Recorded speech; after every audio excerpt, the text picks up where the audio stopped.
Will Murphy coming to you from Mac Lighting in Los Angeles. I'm joined today by my colleague Kat Coville. Hey, Will Murphy. Welcome to today's Tech Talks webinar. Very excited to have you. Make sure you tell all your friends about this so we can get lots of cool questions, a lot of dialogue going on, a lot of conversation. Most of our webinars are about Gramma 2, anything related to Gramma 2, and hey, guess what? MA3D is part of Gramma 2. So we decided our little kickoff topic today would be a slight overview of MA3D, and we're here for questions. We got a lot of good questions, so we'll jump into those right after the little kickoff. And let's talk about how MA3D fits into the architecture of the GrandMA2 system. So it's very important to consider the GrandMA2 system one big system.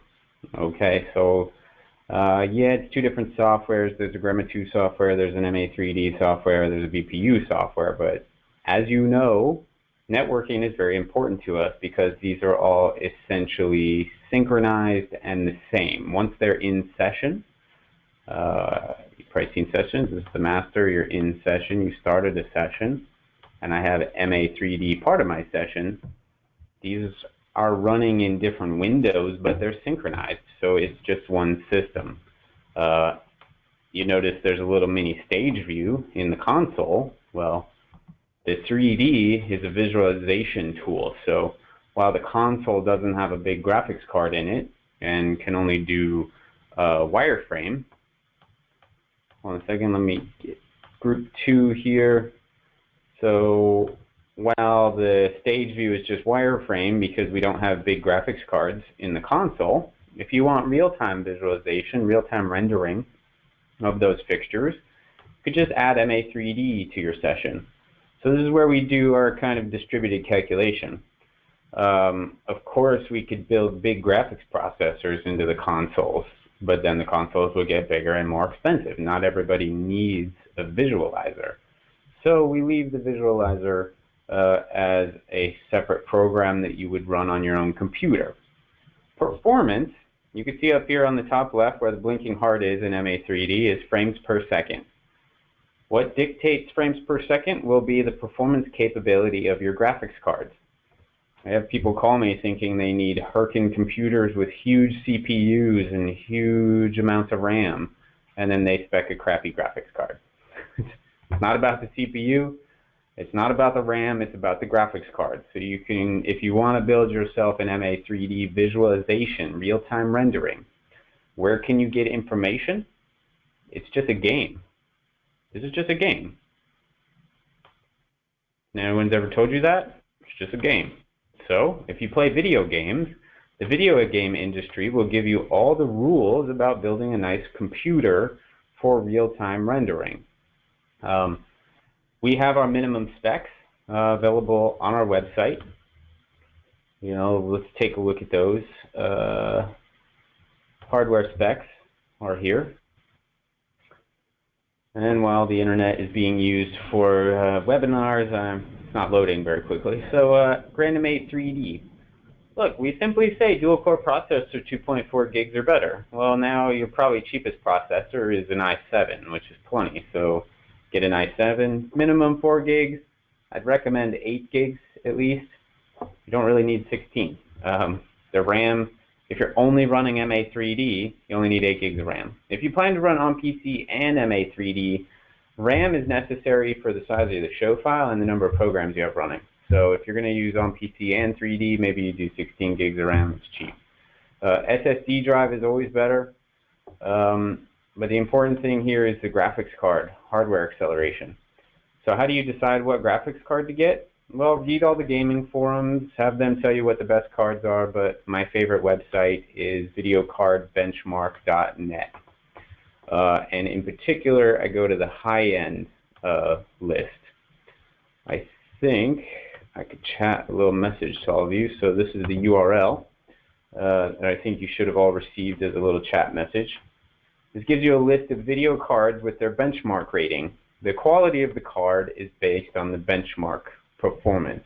So You want the most badass MA3D rendering computer of all time? Buy the top one on this list that ranks at 11,000.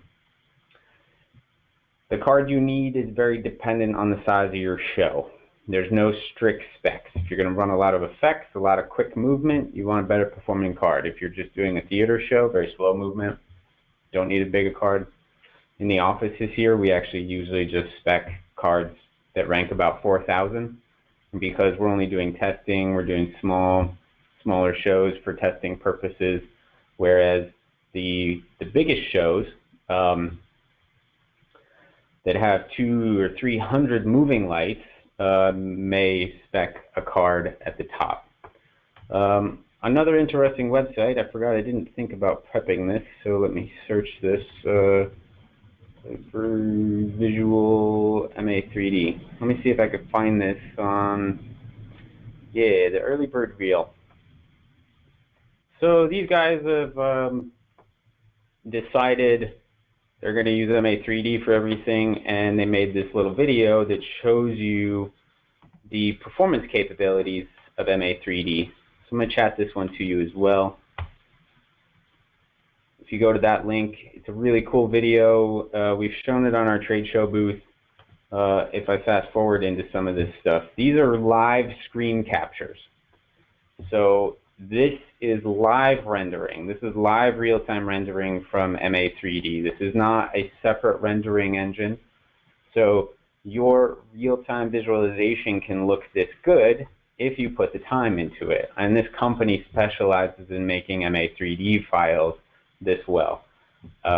It was about 6 months of working with Cinema 4D, working with Vectorworks, working with learning how to deal with objects. So most Gremma 2 users are lighting guys. They are not 3D model artists.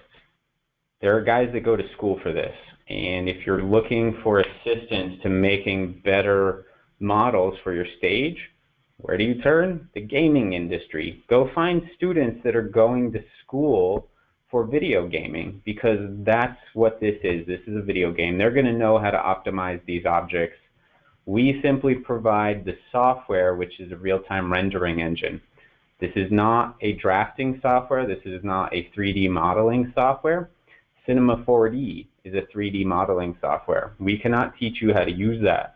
We cannot teach you how to be a 3D modeling expert. There are guys that go to school for this. All this is a rendering software that's part of the Grand MA2 system. So we get a lot of questions about, I want to learn 3D, I want to learn 3D, and there's not much to it. It joins the session, you import your objects, performance is up to the guy that made the models for you. So turn to your video game friends. If you just want to screw around in MA3D, there's an easy way to do that. I'm just going to start with a new show. We will patch some fixtures. So let's say Clay Packy 800 STs. I'm going to patch 10 of those. And because it's in session, they all show up here. But setting up 3D is the fixture position is much easier with the stage view. As I will go to setup, I'll align to center, and then I spread these fixtures out across the stage. The height is based on Z. And now I can solo through these fixtures, but oh, I got them backwards. So that means spin the X the other way. And I ran out of mouse. There we go. So now my 3D is set up, and I can see my fixture on my left, 1, 2, 3, etc. If you use follow mode, you can point on the, if we turn off the line, you can point on the stage where you want these to go.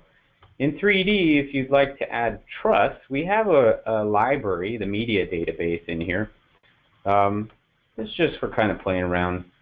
You can grab, say, one of these truss objects. 400 is the longest. You just click and drag this in. And now you have these arrows. If you want to move it, you click on the blue arrow, drag your mouse left and right. You want to move it up and down, click on the magenta arrow. You can go up and down. If you want to rotate it, there's this rotate tool which gives you the same colors. You have to click on one of these lines to actually rotate it. Or if you have this object, you can find a properties window. Here's your assets window, which is all the items, all the objects that exist. Here's your properties window. And my rotation, I want on, I think, the X. Nope, not on the X. On the Y. Nope, not on the Y. It's going to be on the Z. There we go. And I left my Y at 9, so it's angled. Now, if you want this to be longer, you can either drag more truss in, or you can set the size on the Y to be 8, and now your truss is double, or 16, and now you have a really big truss.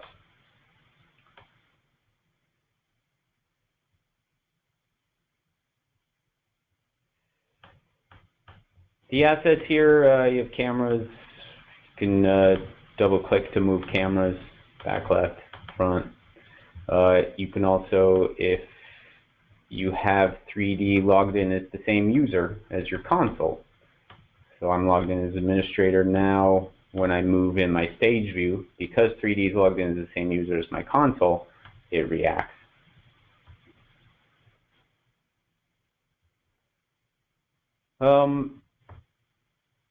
I know there was a lot of questions, Kat, about Vectorworks.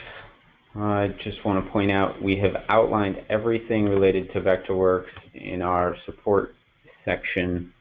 If you go to our support tab, go to Gremma 2, go to Vectorworks and MA.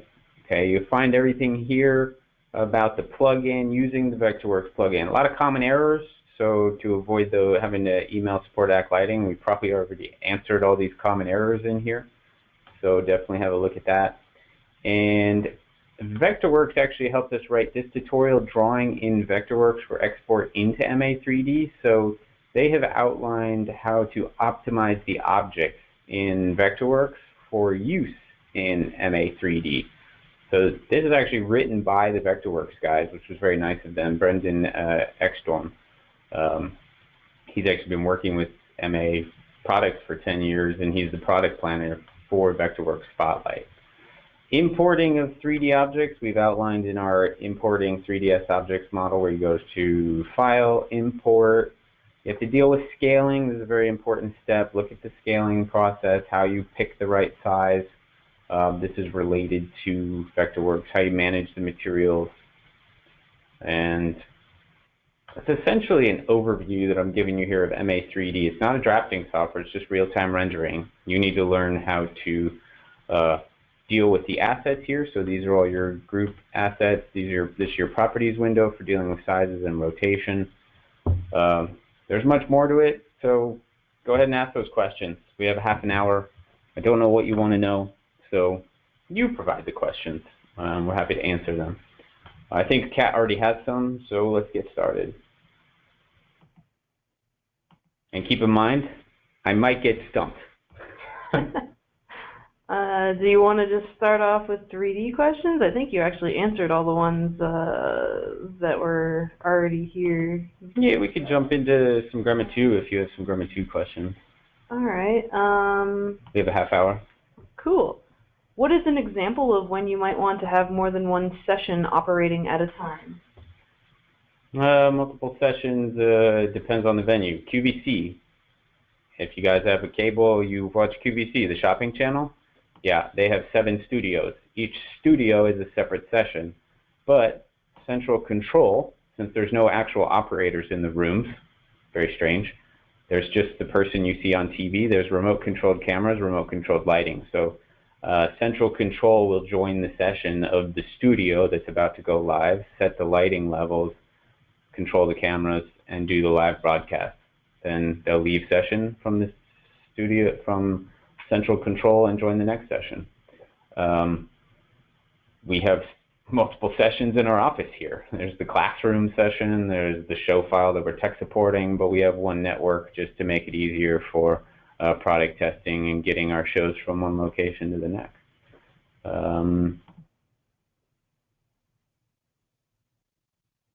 Where else? Have I seen That this? sounds about it. Festival situations? Yeah, sometimes the festivals will do one session per stage, but because these are separate stages, they sometimes don't want one network, so they separate them. So then you're using multiple sessions, but you have separate networks. Now I've seen festivals that have rotating stages. You know, the live stage, and then they're setting up on the backstage, and then it rotates around. They'll have two sessions running at that point in order to prepare the floor package for the stage that you don't see, but then there's the live package, and then they'll reassign the node ports when they rotate the stage. So they'll reassign these addresses or change the session ID. All right, cool. It looks like we have a whole bunch of 3D questions rolling in now. You got everybody ready to go here. Hey Will, are there ways to visualize semi-transparent LED screens built into MA3D? Yeah, build an object that is a mesh network, mesh object. You can either, obviously this truss is slatted,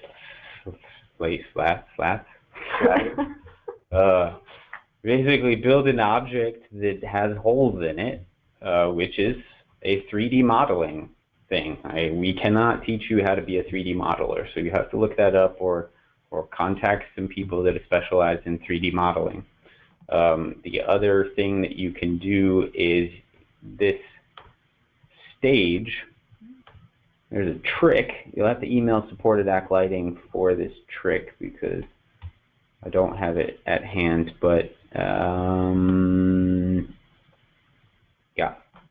So I take a plane object, and there is this function where you can specify the surface by right-clicking, selecting the material, and then you set a texture. So if I go searching for a picture, a BMP, okay. Now this BMP is on my, it's the texture of my object. BMP files support something called alpha channel, and alpha channel is see-through. There's a trick where you can make a BMP with alpha channel of your mesh, and it will allow the light to shine through.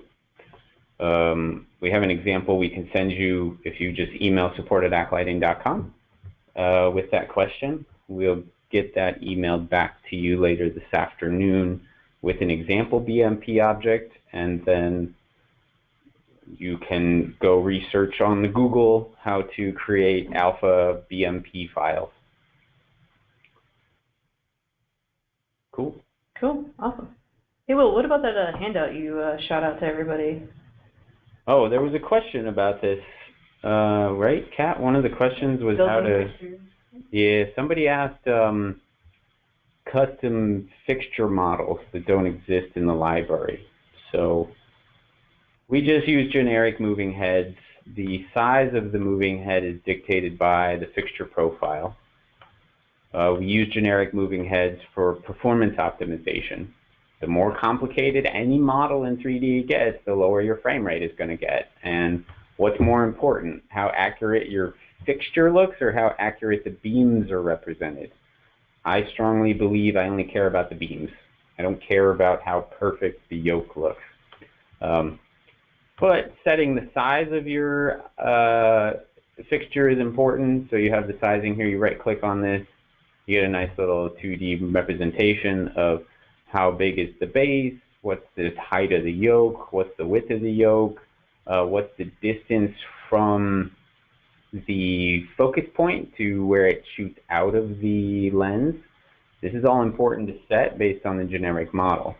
Now, of course, some people wish to have their 3D fixtures more accurately represented, and for example, there happens to be a GLP impression in here.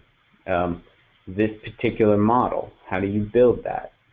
Once again, we're back to you have to be a 3D modeling expert, but any 3D modeling expert will be able to look at that handout I gave you, the MA tutorial to creating fixture models. So if you have somebody that wants to build their own model, because it doesn't exist in here, that's the guide on how to do that. Cool.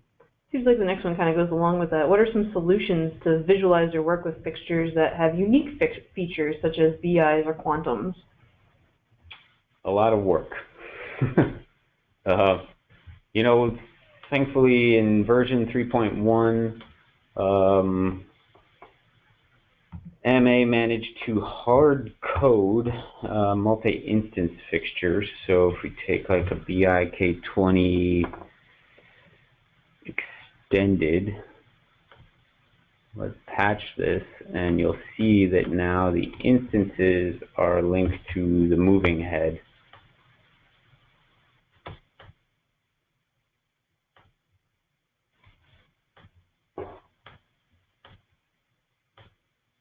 Get two of those. 21, yeah. So remember my stage view, we'll set this up. Need to align to center. Bring these up and we zoom in on these, and I think, yeah, these are the new models. So what has happened here is that this is not something a user can build, what they have created here. Oops. This is hard-coded into the software. The wish is still on the list to allow users to do this themselves, but what we've done is that things like the Ayrton Magic Panel, the BI, they're represented pretty well through these hard-coded fixture profiles. So if you have a multi-instance fixture, import one of these. If it's this has 37 LEDs, well, you can modify the fixture profile because the model is good at this point. The model is hard-coded. So if you actually have something that's 42, just add more LED clusters, do all the spacing, and it will use this model. If you want somebody to build your own model, we don't have tools for that yet because this was hard-coded by MA. Now, one place that's really worth looking. Remember I say all this kind of, these fixture models, the objects, this is all part of a 3D modeler's job. The MA Share is very active with this. And the company Early Bird, you know, they do that. There's other companies out there that do that. If you read this 3D forum, there's a lot of guys on here that are pretty actively talking about how to create and finagle and do these odd kind of fixtures. And some people have been kind enough just to post them up there for free. Some people are charging you for them. Still up to you. Like this one, custom model. This guy, if you guys have ever seen the PixMob little LED bracelets, I guess somebody had a question, or this guy. Oh, so this guy actually made it. So this guy Rex actually made one, which it looks like it's free for you guys to use. Rex talks about Ayrton head movies here. It looks like Rex is making Ayrton fixtures for use in 3D. So read the forums. You never know what you might find. Cool.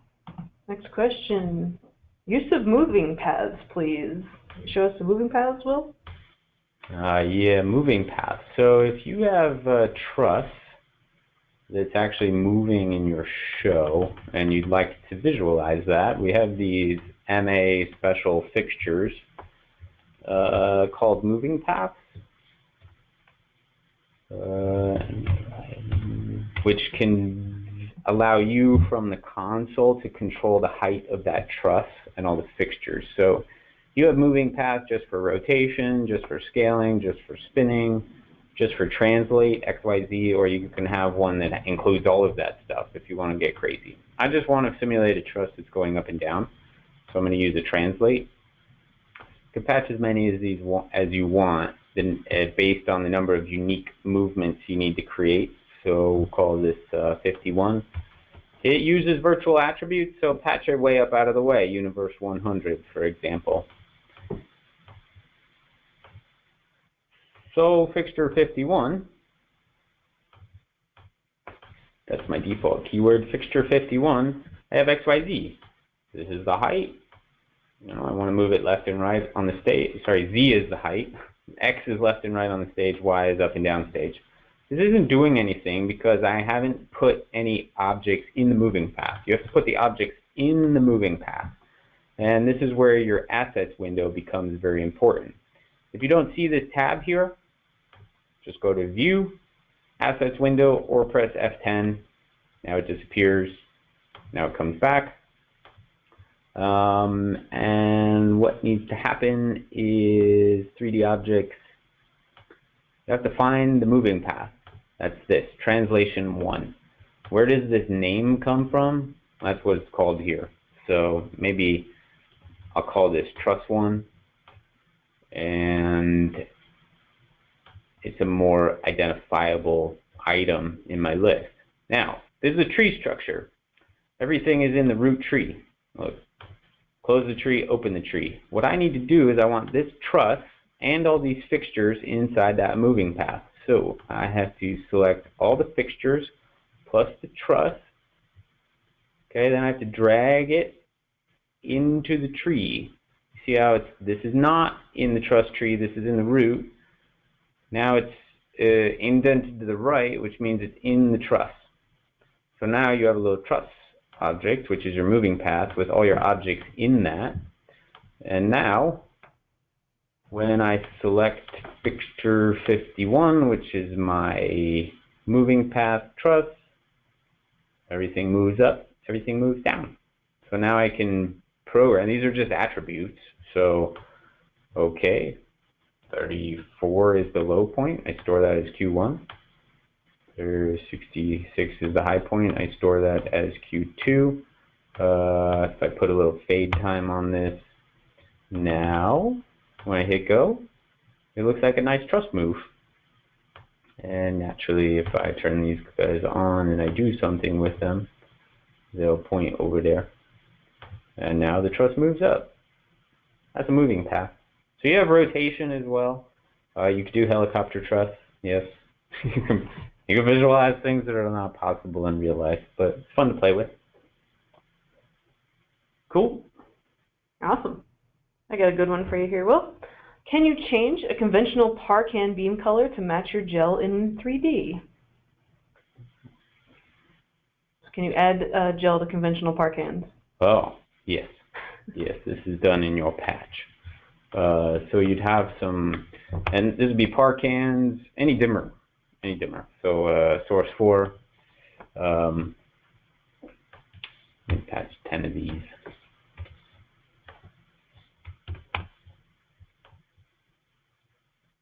Oops. Collision. Yeah, so you have all the dimmers here. Scroll to the right. Oh, color. Yep, this is your gel color. So if these 4 are a color, just set the color. If you have real gels, go to Swatchbook, Lee. What's the popular one? 201? Lee 201? I feel like I hear that a lot. I feel like I used to use it. Yeah. Roscoe R2. Everybody uses R2. Yeah. There you go. And now your dimmer channels have gel colors in them. So once again, setup. By the way, if you guys haven't used the wizard, you can just use XYZ or you can use the wizard. And I'm going to put these in a circle.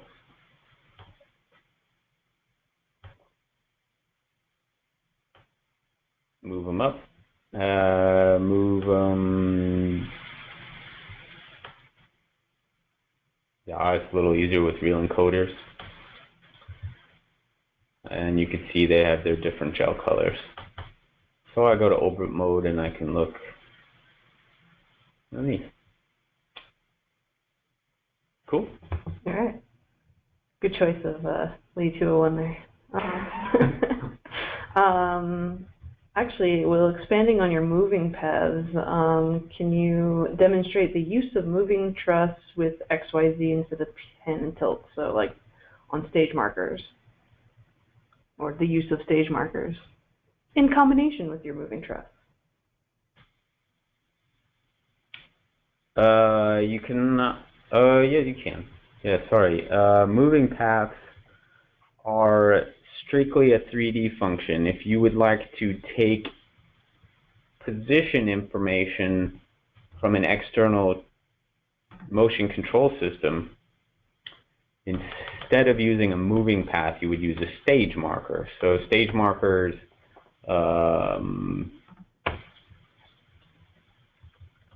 one use of stage markers is to tell the lights where to point.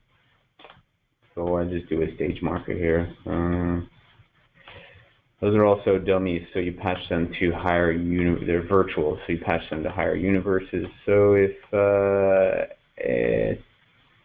these alpha profiles had XYZ enabled, now I can tell the alpha profiles to follow the stage marker. So let's go up there. So I'm meant to go into selection mode. So we'll select those, and on position of these fixtures, I tell them to follow the stage marker. Instead of a relative reference, I wanted to point straight at it, so my XYZ for my fixture should be at 0, 0, 0. Now, if I grab that stage marker, turn off solo, now the lights stay on. As I move that stage marker to the left, the lights follow it. If I move them downstage or upstage, I'll prevent that flip problem. And move the stage marker all the way there. You see this yellow ball there? That's the stage marker. That's what the lights are actually following. So what occurs is that you can program this yourself in queues. Remember, these are just attributes. Or using the protocol PSN, any tracking system can tell us where these are located. So BlackTracks could send you XYZ position for this yellow ball, and you could have the lights track it. Tate Navigator already implemented PSN, so they can tell us where stuff is located in their 3D world.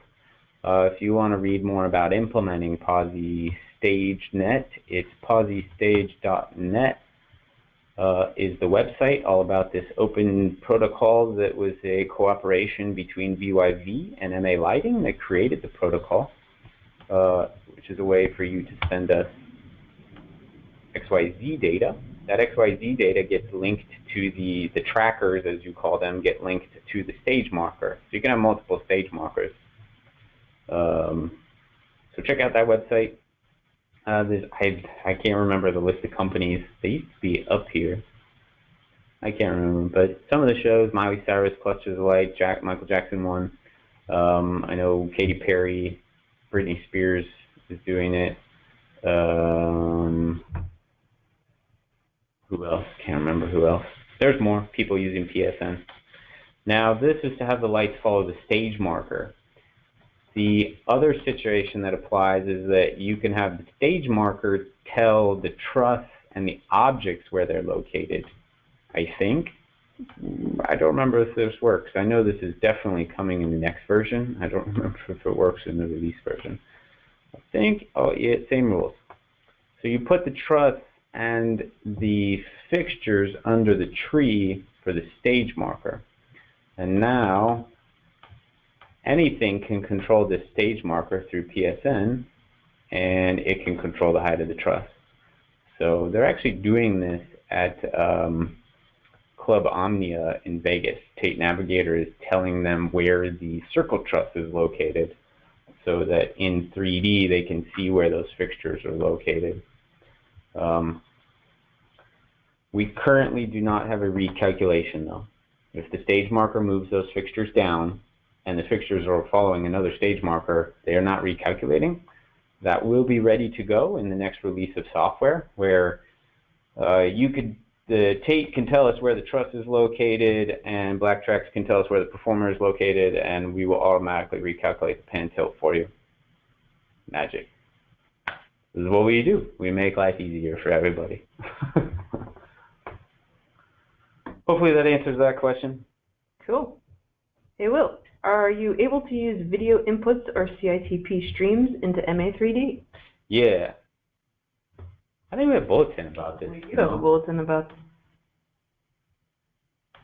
I can't really show you because I don't have the CITP stream set up, but CITP streaming video into MA3D. Hey, look at this handy 3D area of our bulletin section.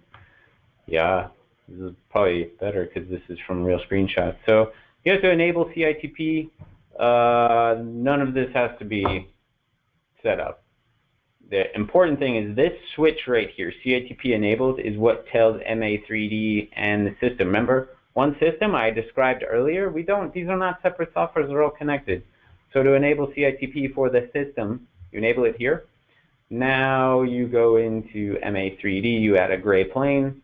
As I showed you earlier, you select the material, you click these 3 dots for the texture, but instead of local disk, you go to media server. And if there's a media server, whether it's a DPU, a Hippo, Pandora, anybody else that supports CITP, it will show the list here to choose from the streams that it detects on the network. And then that surface, instead of that picture, like I did here, that would actually be a CITP video stream. I want to show you a cool software that we came across recently, CITP Lord. It's a guy, Hippie, in Australia. It's not CITP Lord, it's MSEX Lord.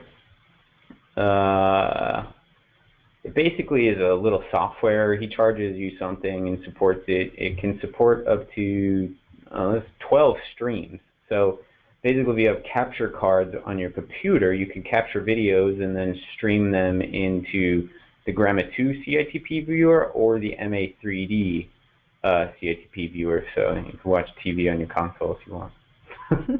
I know somebody used this recently. They were doing custom video solutions that didn't support CITP stream, but they knew that if they could take video input, they could bring it into 3D. So they had a computer set up with capture card, converted it to CITP, and they injected that into 3D and got to see in the visualizer what it was going to look like on the real space. And if you're trying to tap into those same CITP streams on the console, this is the CITP video viewer window, which you can have a couple of those, obviously, and your server would show up here if it was detected to have a CITP stream. But yeah, our support bulletin will tell you how to do that in 3D. Cool? Awesome. I'm going to steer you away from 3D a little bit here and get some of our sign-up questions going here. Is it possible to view 2 different executors / queue lists at the same time? Yeah. Let's do a normal show here. Save that one. So I answered this in a previous webinar. I remember this. So sequence executor sheet, sequence executor sheet, sequence executor sheet, sequence executor sheet, big playback, store queue 1 through 2, store queue 1 through 3, store queue 1 through 4. This is just so you guys can see the difference. So obviously if I select this executor, they all show the same thing, but instead I can force them. Yellow ball, lots of options.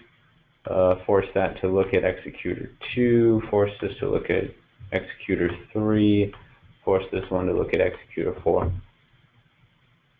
This one is still following the selected executor, but these are forced into specific ones. You could do that with any sheet. So tracking sheet, sequence content sheet, sequence tracking sheet, etc. Cool. Cool. All right, well, we see this one come in pretty daily here. How do I clone one fixture to another? You type in help clone right there, help clone. It describes everything. Clone source fixtures at destination fixtures.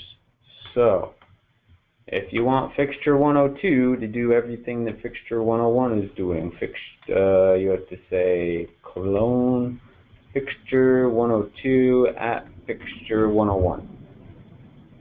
How do I know this? Because help clone. It says it here, source fixtures at destination fixtures. If you want to define it to a specific queue list, a specific queue of specific preset, you say if Q1, if executor 20, if preset 4.1 through 4.20, which is the color pool. What happens when I'm going to paste the website into the fixture 102 at fixture 101, it automatically brings me to the cloning window. This is nice. I can see that 102 data is going to go to 101. If I did something bigger, like clone fixture 101 through 106 at fixture 107 through 112, now this shows me 101 goes to 107, 102 goes to 108. I prepare this.